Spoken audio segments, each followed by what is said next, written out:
maka Rasulullah juga memerintahkan kepada sahabat-sahabatnya untuk berpuasa di tanggal 10 Muharram. Ya.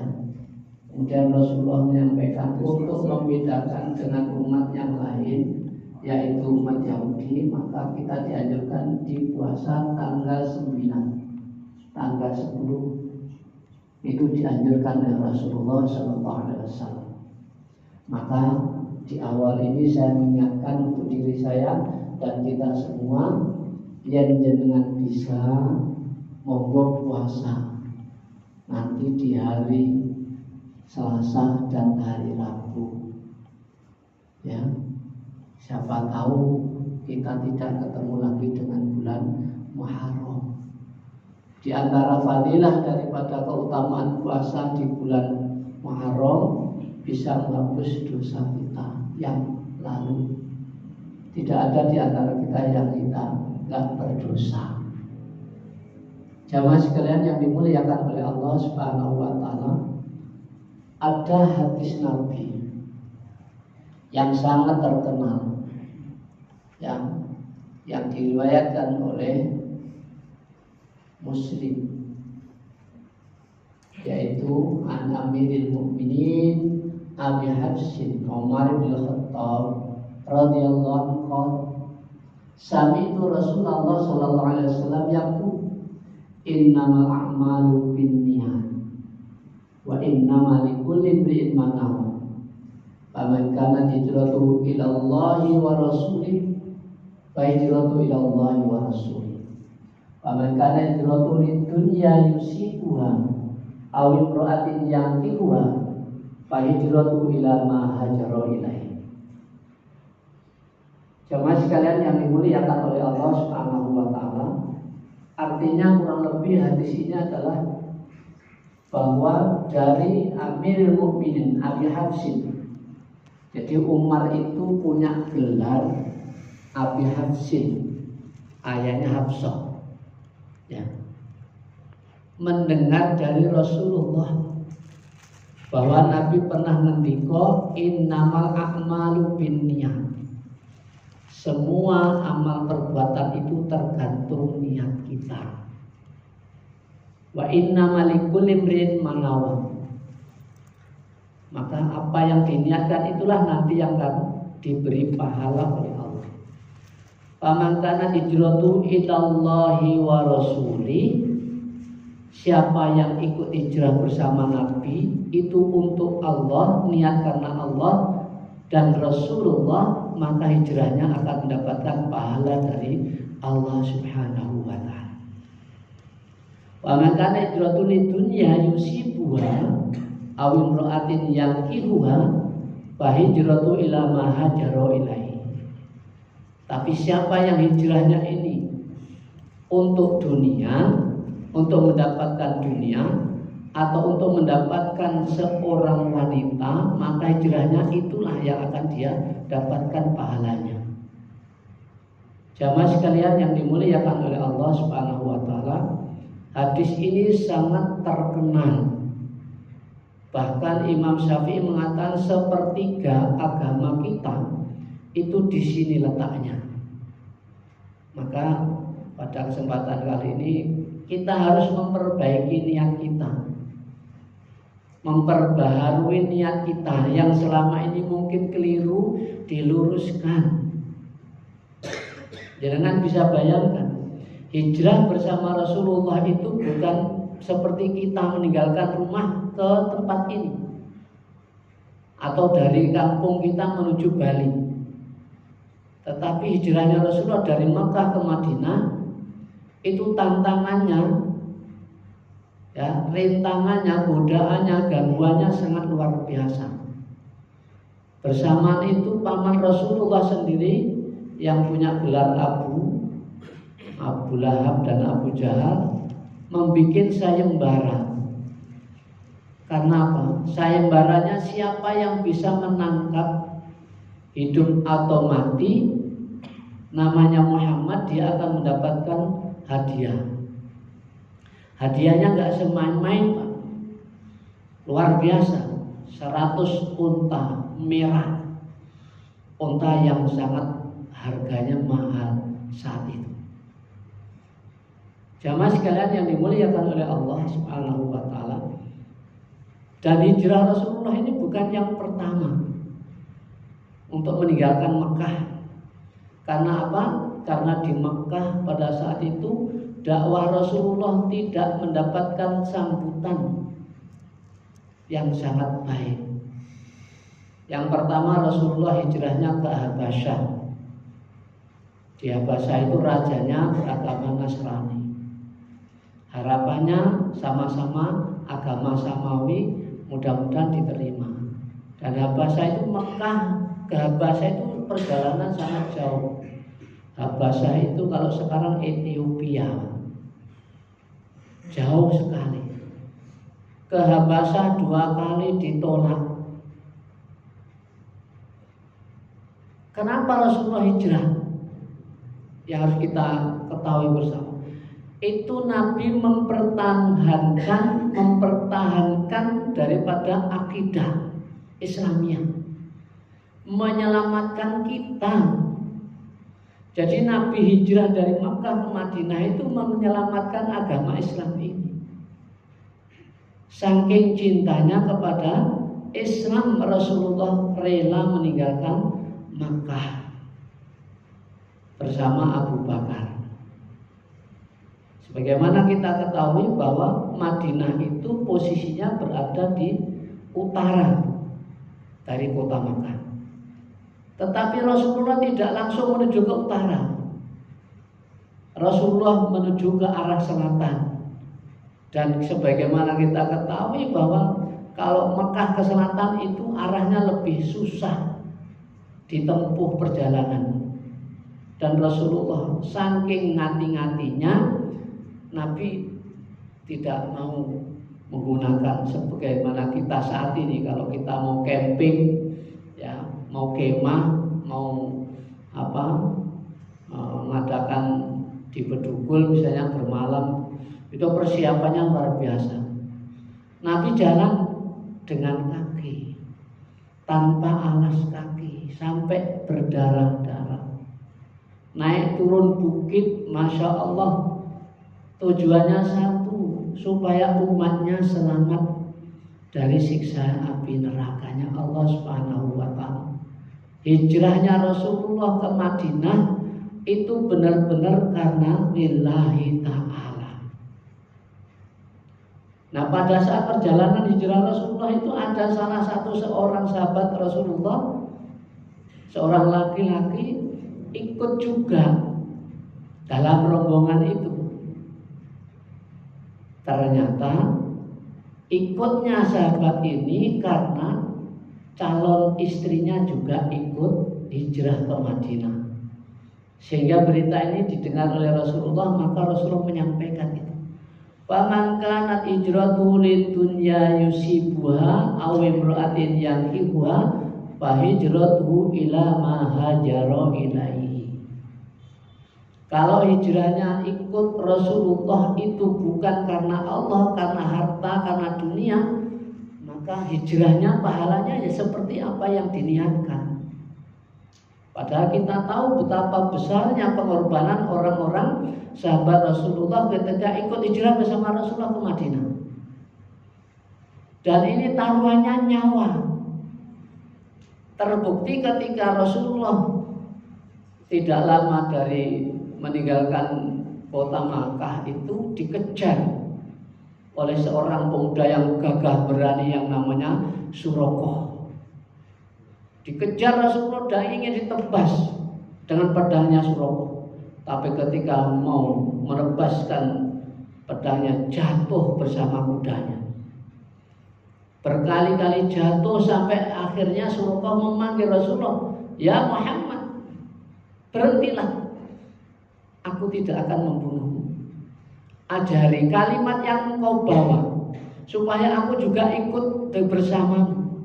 Maka Rasulullah dengan Abu Bakar balik kemudian mengajarkan 2 kalimat syahadat. Maka Islamlah Suraqah.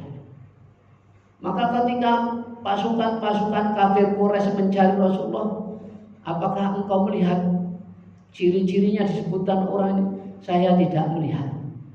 Dan Rasulullah menyampaikan kepada Rasulullah, jangan disampaikan bahwa saya sudah memeluk Islam. Jamaah sekalian yang dimuliakan oleh Allah Subhanahu wa taala, dalam perjalanan Rasulullah juga masuk sebuah gua.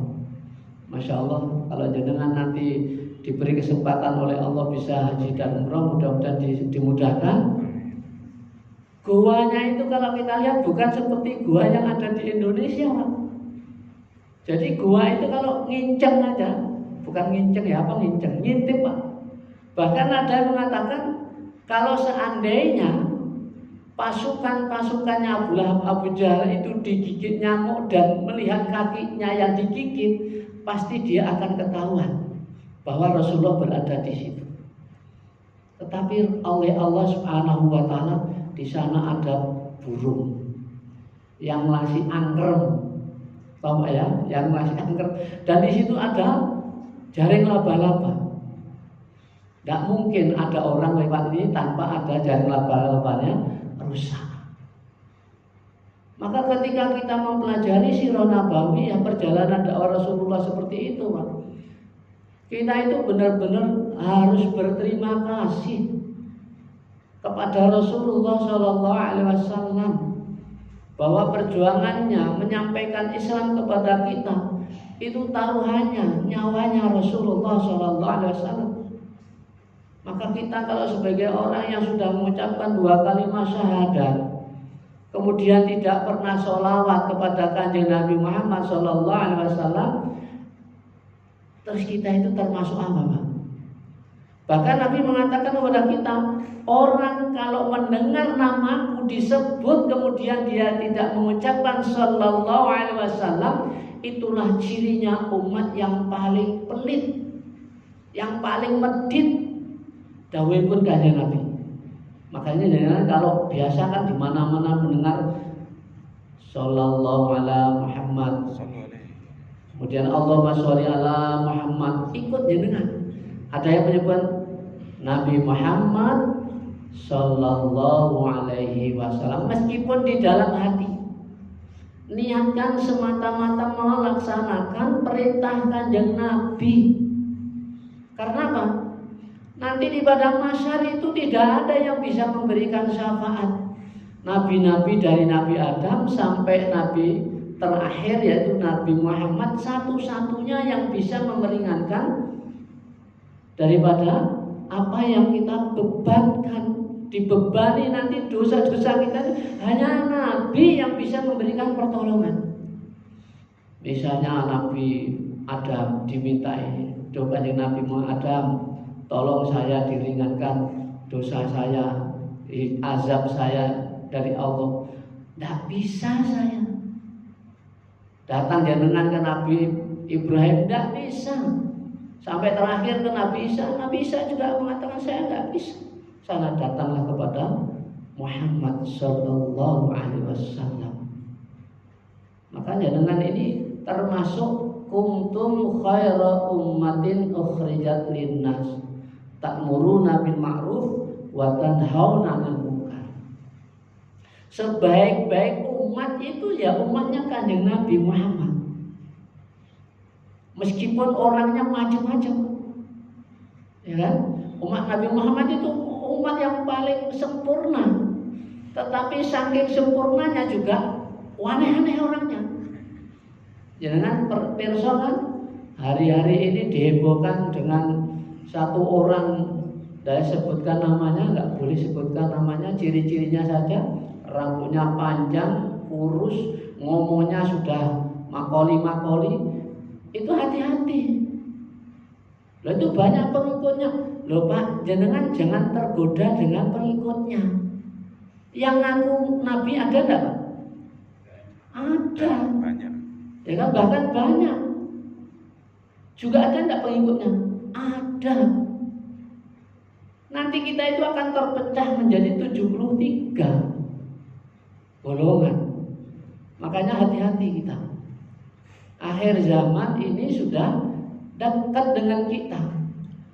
Ciri-cirinya sangat jelas sekali. Nanti ada di hadis yang kedua. Saya kembali kepada materi Pak ya. Biar tidak terlalu keluarnya jauh. Kita bisa membayangkan ketika Rasulullah ikut bersama Rasulullah, hijrah bersama Rasulullah, tidak ada nilainya kalau tidak lillahi ta'ala. Pada hijrah taruhannya nyawa. Nah sekarang kita tarik kepada dunia kita hari ini Pak. Kalau kita sholat subuh berjamaah di Masjid Al-Furqan ini, kalau niatnya bukan karena Allah Subhanahu wa ta'ala, hati-hati. Nanti kita termasuk orang yang muflis. Orang muflis itu merasa banyak amal ibadahnya di dunia.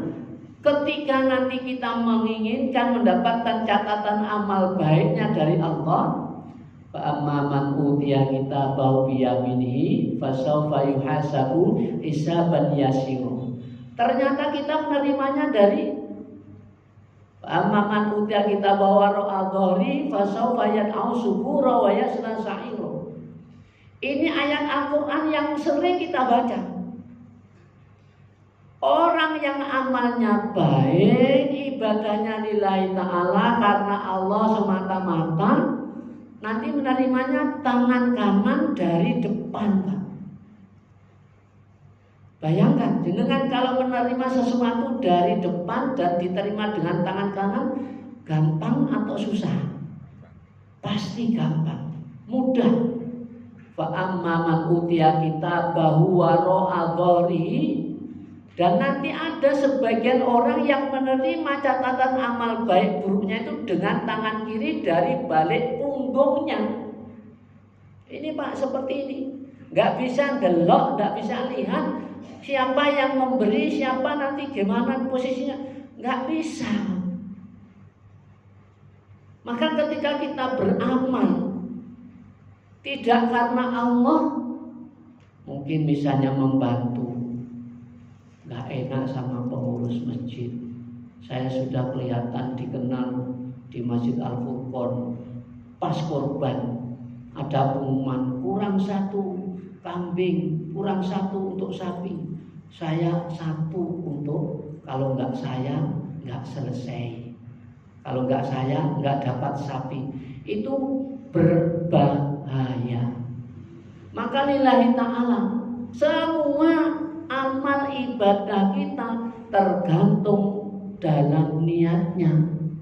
Kalau niatnya lillahi ta'ala, sholat jenengan, infak jenengan, korban jenengan, insya Allah nanti akan dapat balasan dari Allah. Maka hari ini kita harus mulai hijrahkan, pindahkan niat kita yang selama ini keliru, bukan karena Allah tetapi karena orang lain, maka harus digeser Pak. Langsung lillahi ta'ala. Seperti kita ucapkan usolli fardhus subhi ra'ataini ma'muman lillahi ta'ala. Walaupun berangkat dari rumah itu niatnya keliru, maka ketika sudah mau masuk masjid diperbaharui. Kalau kemarin masih keliru, dibetulkan. Tidak ada kata terlambat. Dalam Islam itu sangat luar biasa. Tidak ada kata terlambat untuk memperbaiki niat kita. Niat itu menentukan daripada hasilnya nanti. Bayangkan jemaah sekalian yang dimuliakan oleh Allah Subhanahu wa ta'ala, ketika bersama Rasulullah sudah diingatkan. Dan ini saya ingatkan juga pada kita bersama, bahwa amalan siapapun, amalan seberat apapun, segede apapun, kalau bukan karena Allah, tidak karena lillahi ta'ala, akan sia-sia. Kita tidak akan dapatkan pahala dari Allah Subhanahu wa ta'ala. Maka Allah mengingatkan kepada kita, wa ma umiru illa liya'budullaha mukhlisina lahuddin. Wis Pak, istilahnya kalau bahasa Jawanya pasrah bongkoan Pak. Bismillah, saya mau sholat subuh berjamaah lillahi ta'ala. Dene setelah sholatnya nanti saya dapat job kerja, dapat proyek, itu semata-mata karena Allah. Kan beberapa kali pertemuan yang lalu sudah saya ingatkan. Kita dapat harta, dapat uang, itu bukan semata-mata kita kerja. Karena apa? Karena rezeki itu sudah ditentukan oleh Allah. Ya kan? Allah sudah menentukan ketika kita berada dalam kandungan 4 bulan sebelum ditiup ruhnya kepada jasad kasar kita, itu sudah ditentukan. Si A ini nanti umur sekian dia akan menjadi kaya raya. Si A ini umur sekian bertahun-tahun dia kerja siang malam, gajinya tidak bisa digunakan untuk beli rumah. Si A ini mendekati akhir hayatnya dia menjadi kaya raya. Si A ini nanti sampai tua elek dia tidak menjadi orang kaya. Sudah ditentukan, Pak. Maka kata orang Jawa, urip sak dremo ngelampai. Hidup ini tinggal menjalani. Maka orang Islam itu kalau sudah mengerti hakikatnya kita diciptakan oleh Allah itu kita akan tenang. Wa ma khalaqtul jinna wal insa illa liya'budun. Diciptakannya jin dan manusia untuk ibadah. Maka semua aktivitas kita niatnya lillahi ta'ala untuk ibadah. Jenengan kerja, jenengan ke kantor, jenengan apapun profesinya, keluar rumah, bismillahirrahmanirrahim, bismillahirrahmanirrahim, Allahi la hawla wa la quwata illa billahil aliyyil azim. Jenengan misalnya mau kerja, ternyata dagang, tidak ada untungnya hari itu, sampai harus tetap husnudzon kepada Allah. Niat karena Allah saya ini niat keluar rumah untuk dakwah, niat karena Allah keluar rumah untuk bekerja, nafkahi keluarga, nafkahi istri, nafkahi anak. Maka ini sudah nilai ibadah. Bisa jadi dengan kerja di pasar, di kantor nggak dapat apa-apa, tapi tidak bisa di rumah diantarkan hadiah oleh orang lain. Tanaman-tanaman kebaikan-kebaikan yang dulu baru panen hari ini bisa jadi. Oleh karena itu jemaah sekalian yang dimuliakan oleh Allah Subhanahu wa taala, perbaiki ibadah kita, perbaiki sholat kita. Pasti Allah akan perbaiki urip kita, hidup kita. Wis pokoknya kita disuruh Allah sholat ya sholat. Disuruh oleh Allah infak ya infak. Jangan sampai nggak pernah infak. Walaupun 5.000, nggak apa-apa. Jumat ini 5.000, Jumat depan 5.000. Boyo melirik kanan kiri sedikit. Oh ternyata yang sebelah saya ada warnanya biru. Ya sekali-kali ikut biru, Pak. Jangan malah berbicara. Nanti nggak bisa untuk beli bensin atau beli lombok, beli cabai.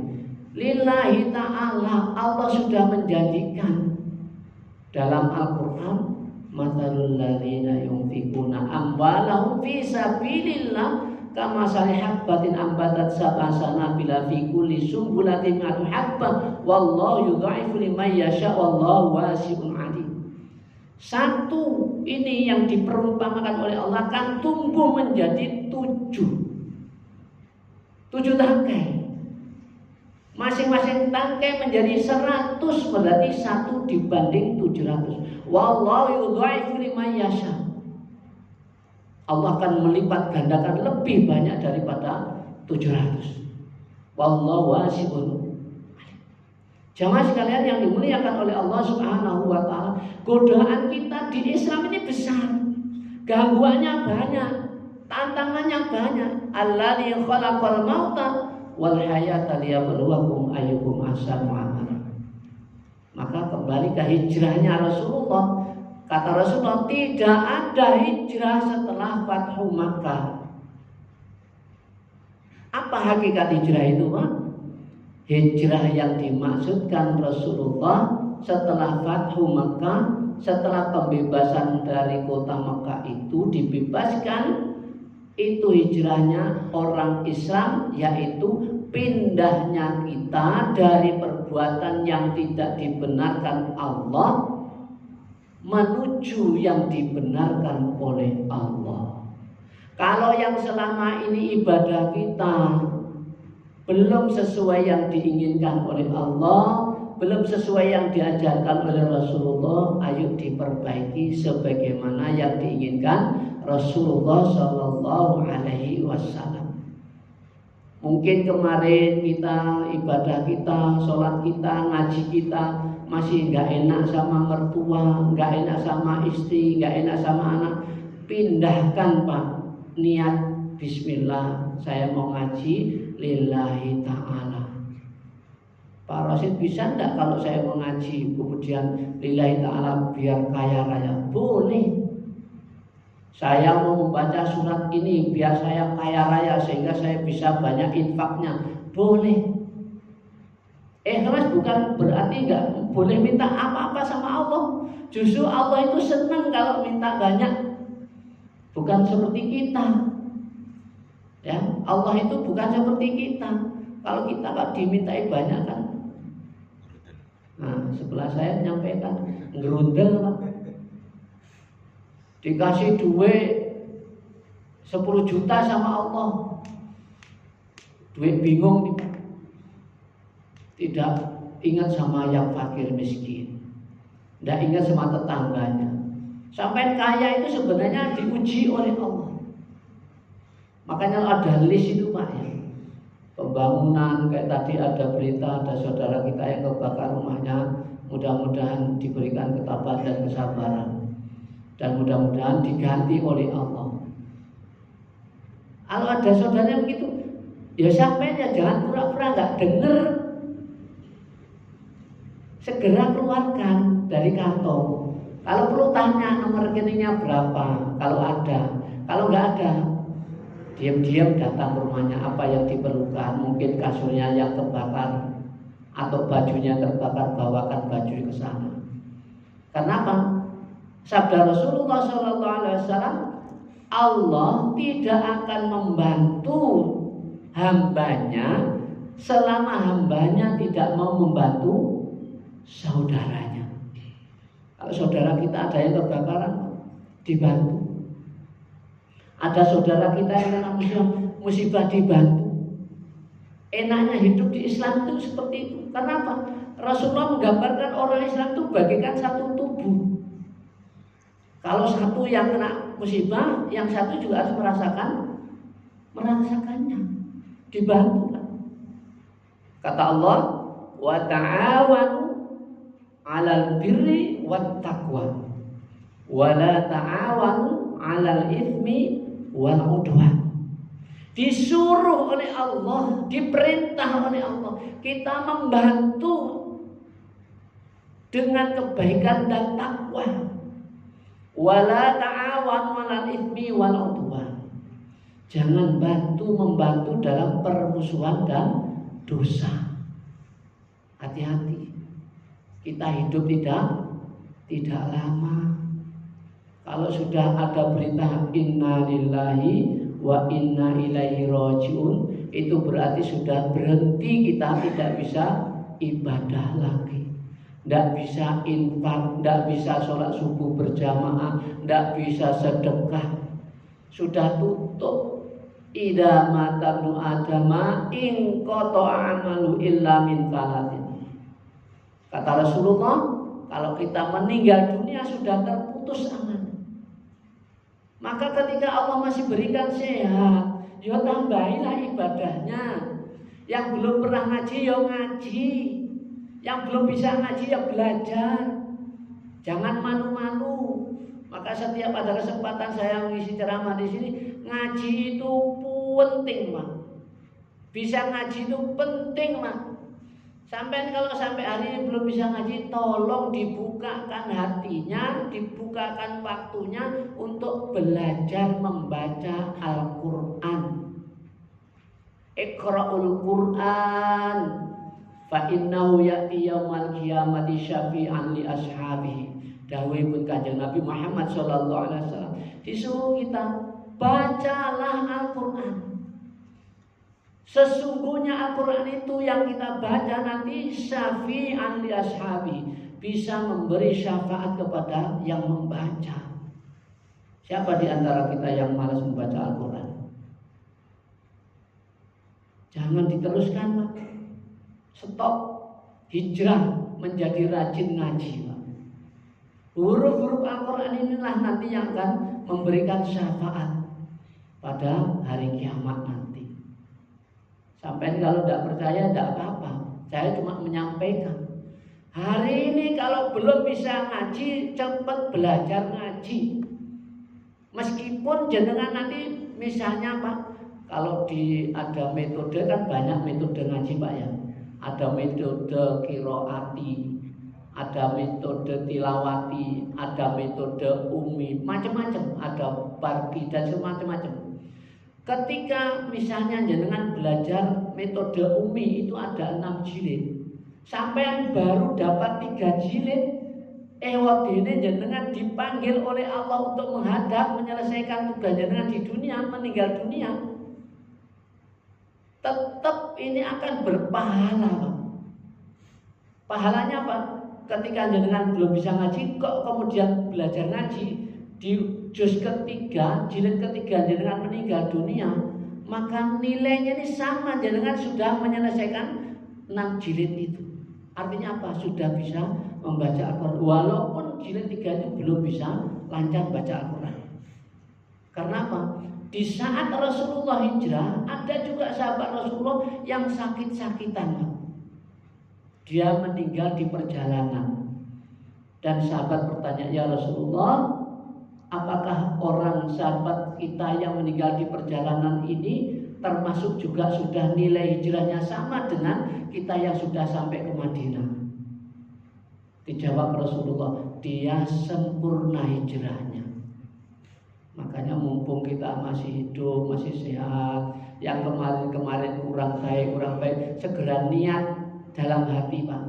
Aku mau memperbaiki kelakuanku yang kurang baik, tindak tandukku yang tidak baik, ucapanku yang kotor-kotor kemarin, aku mau stop. Ketika belum sampai selesai, sampai nanti menyetop perbuatan-perbuatan yang gak baik-baik itu, kok sampai meninggal dunia, itu nilainya sudah nilai sempurna. Dan kita tidak ada yang sempurna daripada misalnya sempurna, aku gak punya dosa, gak ada, Pak. Kullu bani Adam khotta'un wa khairul khotta'ina tawwabun. Setiap manusia, setiap anak cucu Adam punya dosa. Dan sebaik-baik orang yang punya dosa bertaubat. Kalau kemarin belum ada niat taubat, Masya Allah, niatkan taubat. Niatkan memperbaiki amal ibadah kita. Ada Ustadz Heri Sulaiman itu orang yang benar-benar Ustadz yang masuk Bali pengennya mencari kebebasan, ya kan? Ternyata sekarang justru hidayahnya dapat dari Bali. Hidup di Bali ternyata dia malah menjadi Muslim yang luar biasa. Mudah-mudahan kita juga begitu. Hijrahnya kita ke Bali ini tidak hanya sekedar menjalankan tugas atau mencari nafkah, tapi imbangi. Apa kata Rasulullah? Ittaqillaha haitsu ma kunta wa bi sayyi'atil hasanata tamhuha wa khaliqin nas bi khuluqin hasan.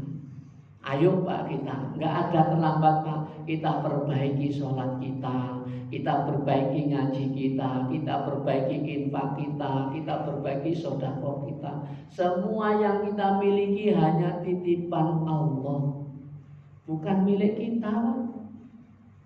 Nanti sewaktu-waktu diambil harus ikhlas kita.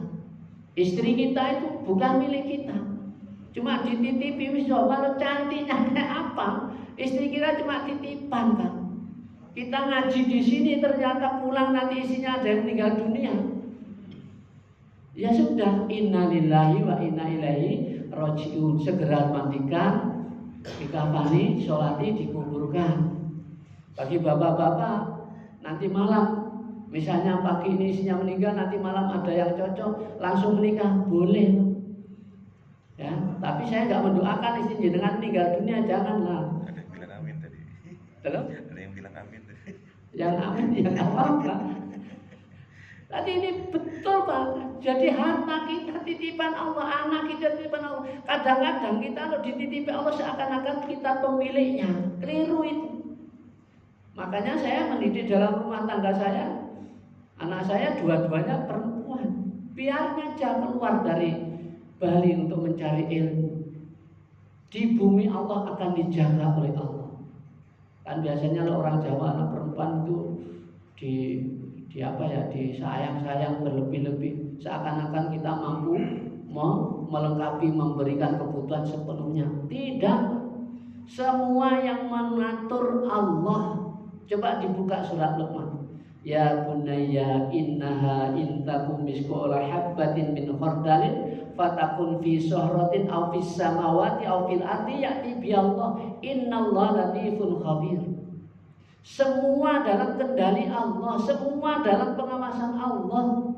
Maka hidup kita ini serahkan sama Allah. Kalau ternyata nanti siang itu jatahnya kita habis Pak, ya sudah. Yang penting dalam hati kita niat saya untuk memperbaiki lebih baik, lebih baik, lebih baik. Mudah-mudahan niat kita dicatat oleh Allah dan kemudian kita benar-benar mengamalkan. Jangan cuma niat toh. Saya niat mau belajar Al-Quran, nggak buka apa metode yang diajarkan, ya nggak bisa. Saya mau niat bantu tapi tidak memberikan infaknya, ya cuma niatnya. Tapi ketika jenengan sudah niat, itu sudah dapat pahala. Akan dikasih pahala lagi kalau jenengan mengamalkan apa yang jenengan niatkan. Misalnya nih suami, dulu galaknya sama istri sama anak luar biasa. Setelah mendengarkan tausiah berubah. Ya Allah, saya nggak boleh galak-galak sama keluarga. Apa kata Rasulullah? Laki-laki yang baik adalah laki-laki yang paling menghargai, yang menghormati istrinya. Bayangkan Pak. Jadi bukan yang muluk-muluk Rasulullah memberikan penjelasan pada kita. Laki-laki yang baik adalah laki-laki yang menghormati, yang menyayangi istrinya. Maka jangan ringan tangan kepada istrinya. Tapi ringan tanganlah yang positif. Yang kemarin 1 juta, mungkin bulan ini 2 juta. Kejutan-kejutan seperti dibutuhkan dalam rumah tangga. Kalau ada, kalau nggak ada, nggak usah ngaya. Ngaya itu apa? Ngoyo itu kan. Akhirnya bikin nota yang nggak ada tulisannya, dibikin yang mestinya 100 jadi 200, yang 100 untuk istrinya, itu nggak benar. Paham Pak ya? Ya nggak usah korupsi untuk membahagiakan istri. Itu malah membuat sengsara. Makanya kita ini orang Islam itu sudahlah sesuai yang diajarkan. Qulil haqqa walau kana murran. Apa adanya orang Islam itu Pak, enggak usah gaya hidup ini. Enggak usah pakai gaya-gayaan, biasa saja. Karena yang dilihat oleh Allah itu bukan gaya kita. Apa? Inna akramakum indallahi atqakum. Mudah-mudahan apa yang saya sampaikan menambah iman dan takwa kita pada Allah Subhanahu wa taala. Dan apabila ada kekurangannya, ada kesalahannya, itu semata-mata dari saya pribadi. Sebelum saya tutup, saya ingatkan kepada kita semua. Ketika Rasulullah menyampaikan, orang yang sholat subuh berjamaah, kemudian mendengarkan ceramah tausiah, kemudian masuk waktu syuruk bisa sholat duha, dia tidak meninggalkan majelis itu kecuali dia melaksanakan 2 rakaat atau 4 rakaat sholat duha, dia adalah ahli surga. Masya Allah. Maka jenengan sebelum meninggalkan areal masjid ini jangan pulang Pak. Tunggu masuknya waktu duha atau waktu syuruk, jenengan sholat 2 rakaat, bar itu jenengan silakan mau olahraga, mau sepeda, monggo silakan, jangan dilewatkan.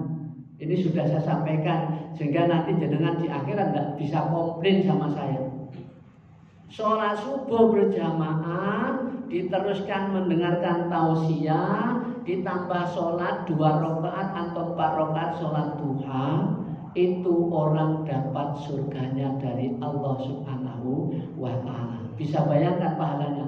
2 rakaat sebelum subuh lebih utama daripada dunia dan seisinya. Berarti kita jenengan ini orang yang paling kaya di dunia. Allahumma amin. Setelah tausiah, tunggu waktunya masuk waktu duha atau waktu syuruk. 2 rakaat boleh, 4 rakaat boleh. Setelah itu jenengan mau keluar area Masjid Al-Furqan, monggo silakan. Sehingga tambah ibadahnya, tambah keimanannya, tambah ketakwaannya.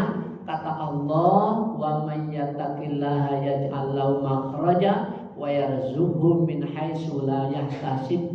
Orang yang semakin hari semakin meningkat keimanan dan ketakwaannya, tidak diberi apa-apa oleh Allah kecuali tambah diberi solusi, dikasih rezeki min haitsu la yahtasib, dari arah yang tidak disangka-sangka. Allahumma amin. Demikian yang bisa saya sampaikan. Mohon maaf atas segala kekurangannya. Wassalamualaikum warahmatullahi wabarakatuh. Selanjutnya penyerahan bantuan sosial yang disampaikan oleh Bapak Ketua Pengurus Masjid. Kepada Bapak Romi untuk ke depan bersama saya.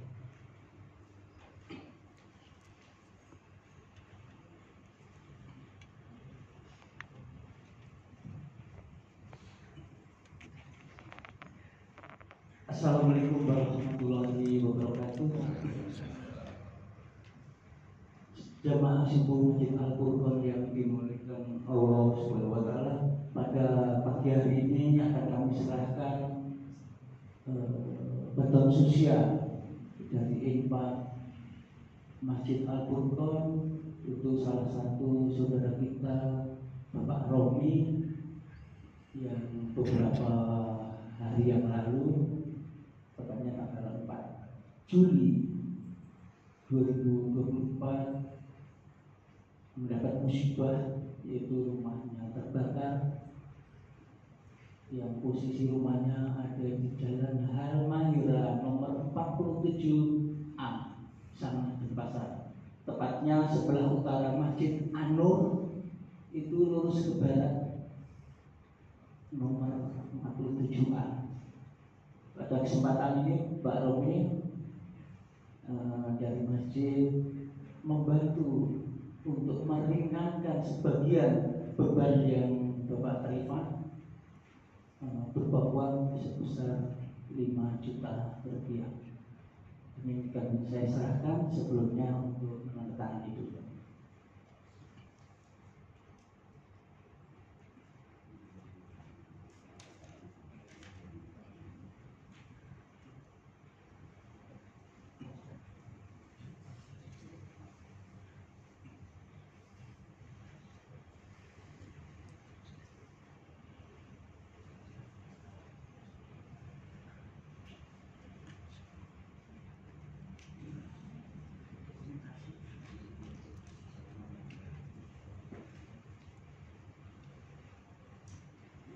Bapak Robi ini disaksikan jamaah dari Masjid Al-Furqan.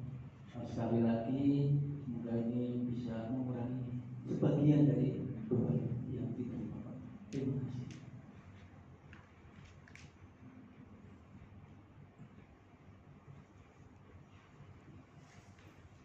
Mungkin ada yang mau disampaikan?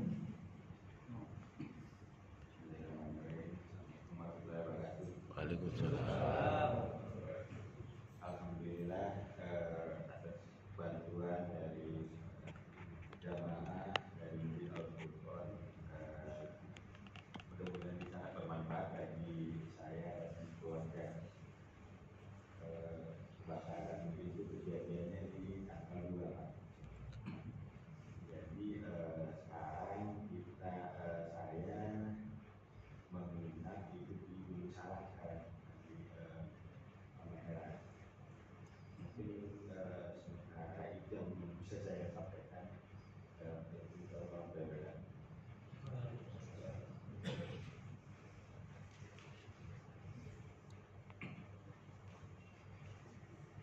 Ini bisa